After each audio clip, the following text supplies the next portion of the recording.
Hey, good morning, everyone. Just heading south on Highway 215. Just wanted to get a picture of that sunset, or sunrise, excuse me. Vegas is off to the left. I'm meeting Josh Rudney for breakfast. He's a pilot that flew me last night. And from here, I'm going to head down to San Diego. I'm not really quite sure the routing. I was thinking of going to Lake Havasu. I've never been there before, and I want to get to Joshua Tree National Park, so take some back roads. I do not want to spend any time on the interstate in LA, as much as possible. But had a great night last night, went on a helicopter ride through the town, did a strip tour, a Las Vegas strip tour, and the Valley of Fa yesterday, staying with the Johnsons. It was just a great day. So good morning, everybody. It's going to be an awesome day. This is always the best part of my day, is just getting started, get all excited. All right, we'll talk to you later.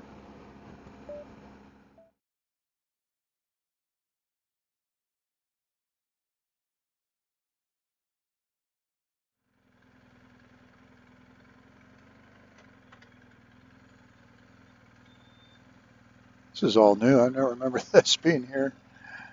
The interstate wasn't here, I don't think, either. Gosh, I'm getting old. Oh, there's newfangled things going on here.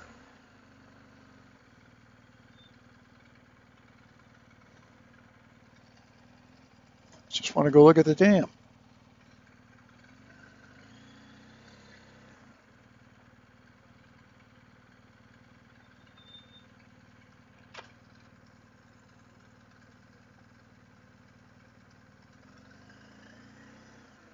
Good morning. Are you traveling with any weapons or a drone? No. Through a lane. Okay, thank you.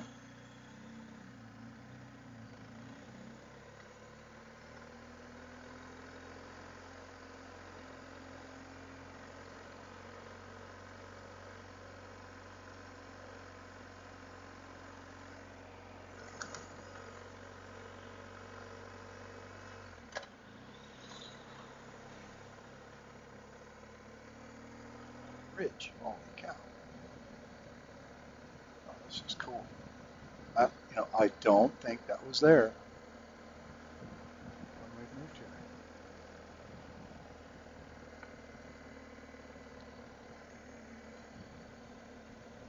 Huh.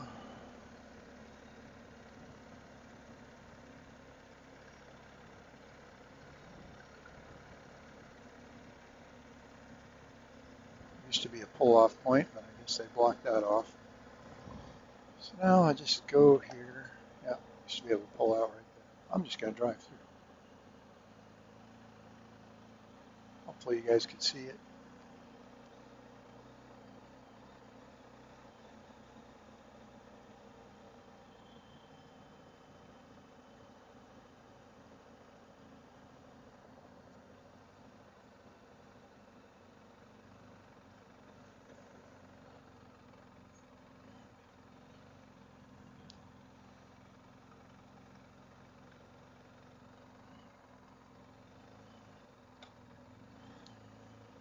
Nevada time.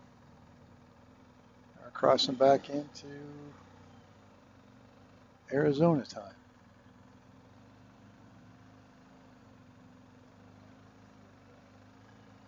The water is so freaking low.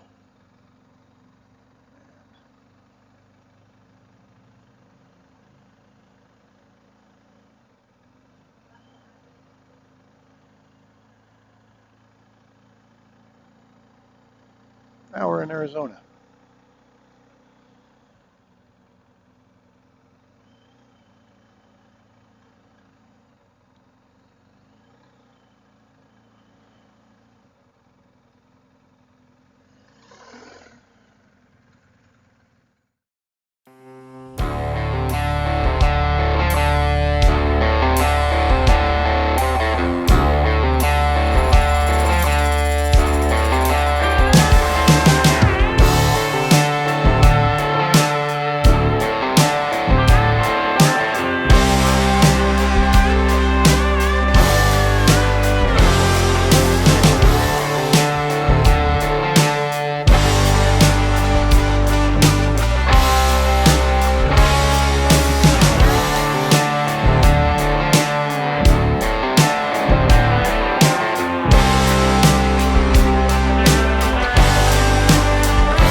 on my way to Kingman, Arizona, and I thought I'd talk about my grandpa a little bit, just real quick.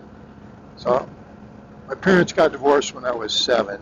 I grew up, born and raised in Portland, and then we moved to Pendleton, Oregon, and then to Ontario, Oregon, where my grandpa lived. And it was there that I was able to develop a real great relationship with him when I was in the, say I was in the 5th grade that year. And anyway, he just always talked about his motorcycles, and he loved motorcycle riding his whole life. Back in 1928, I think he bought an Indian when he was a kid, and his dad said he couldn't have a motorcycle, and he actually hid that motorcycle in a flour mill. He had a bad relationship with his stepmom. His mom had died when he was really young.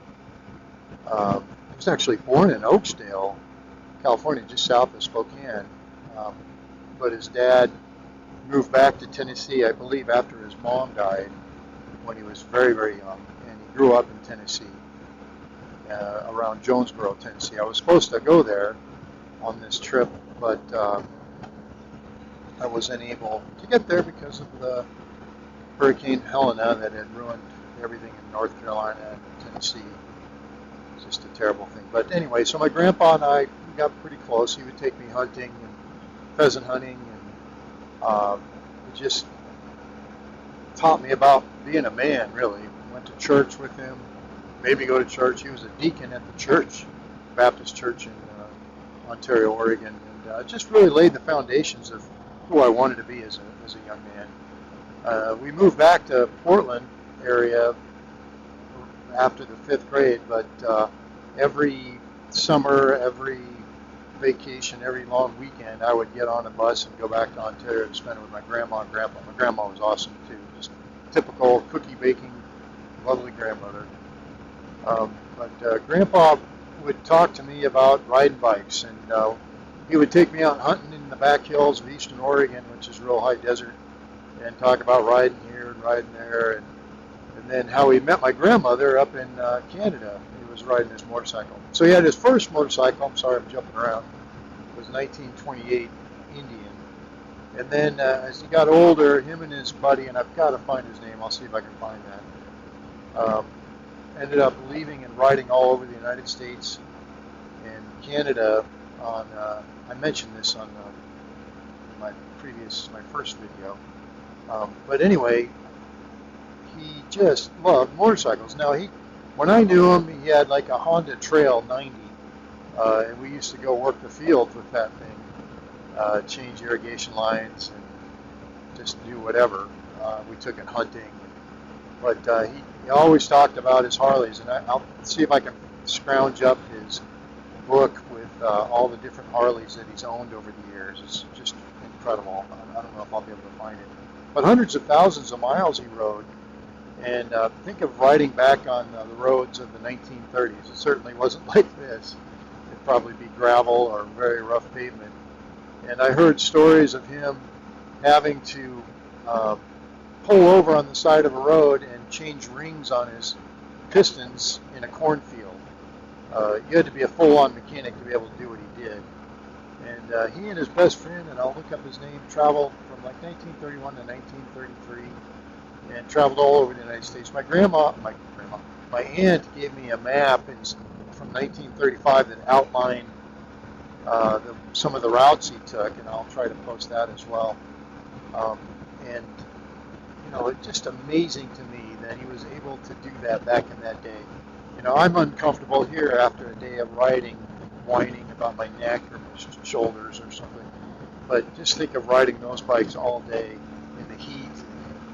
Here I've got gas stations every 20 miles. And that back then, who knows? So anyway, I just grew up with a real admiration of what he rode all over the United States for everything in his life, but in particular on riding motorcycles, and it developed this romantic image of riding the country. And so here I am. And I know it's not as glorious and exciting as what he did it, but still, it's a time for me to reflect on who he was and my relationship with him and how important he was to me.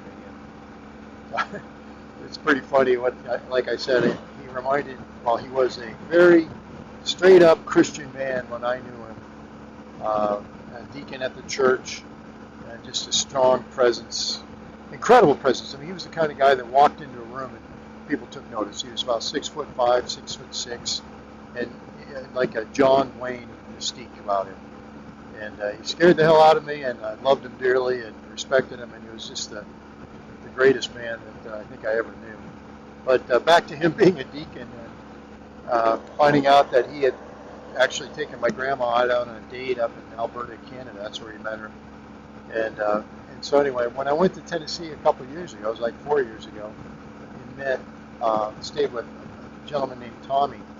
And Tommy's dad was my grandpa's best friend, and they rode around the United States together, Tommy's dad. And so when we visited Tommy pulled out these old albums of pictures of my grandpa and his dad riding around all over the United States. It's just an incredible photo album. One of the pictures was from that Hoover Dam. I sent that. And other pictures, well, quite honestly, was my grandpa was always with, it seemed like, a different woman on his bike. And I remember asking Tommy, hey, is that my grandma? No, that's not your grandma. And then another picture, another woman. Hey, is that my grandma? No, that isn't your grandma. And another picture.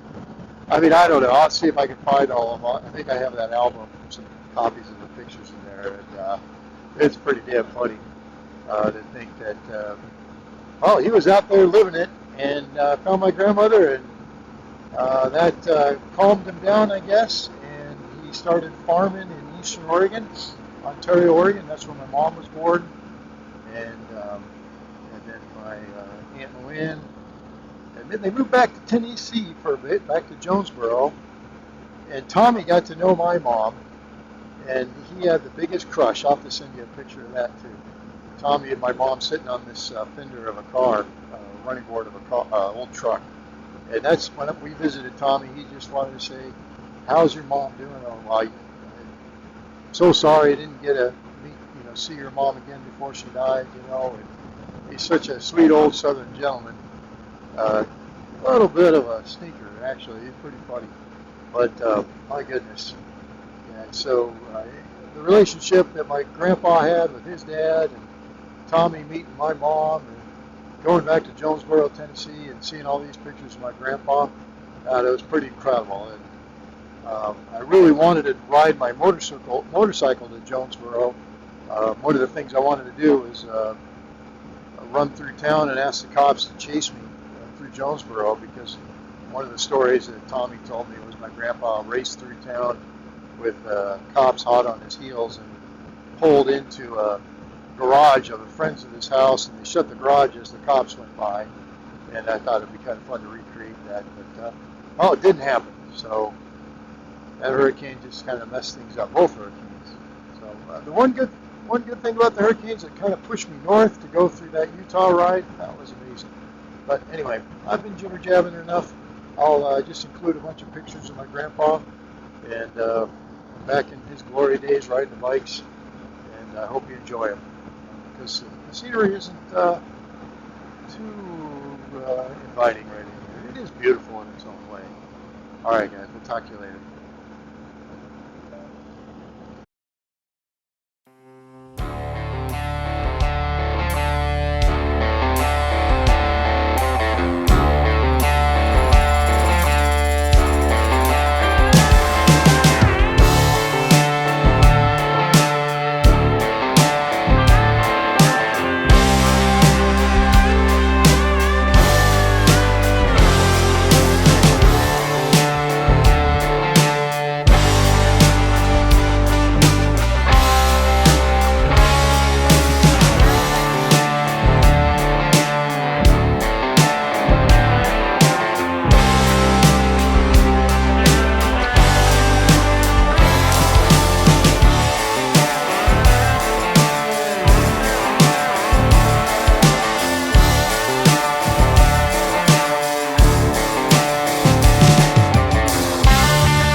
sun is right in our eyes here, but the temperatures just dropped from 87 to 78. We're just coming into the coastal. You just sort of almost smell the sea air. And we went from absolute solid rocks to green vegetation. Some of it burned up. But, wow, what a shift in about 5 miles. Just solid rocks to just got on the windward side. We have where the ocean air comes in, and I don't know if you can see all the green. It's pretty cool. And I'm digging the 76 degrees. It was 97 20 miles ago.